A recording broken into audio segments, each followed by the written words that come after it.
नमस्कार मंडळी. चला तर रोज-रोज तेच-तेच खाऊन कंटाळा आला असेल, तर अगदी झटपट तुम्ही इथे मसाला पाव बनवून खाऊ शकता.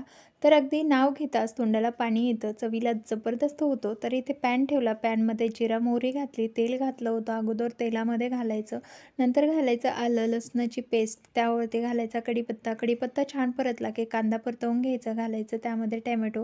टोमॅटोसुद्धा छान परतवून घ्यायचं. नंतर यामध्ये घालायचे मसाले. तर इथे पावभाजी मसाला, काश्मीरी लाल मिरची पावडर जी असते ती घातली. घरातला कुठलाही थोडासा मसाला घालायचा म्हणजे चमचमीत होतात.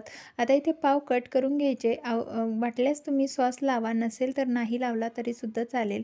सॉस लावून त्यामध्ये आपण जे स्टफिंग तयार करून घेतलं ते भरायचं. दोन्ही बाजूने छान तेलावरती पाव भाजून घ्यायचे. बटर असेल तरीसुद्धा चालेल.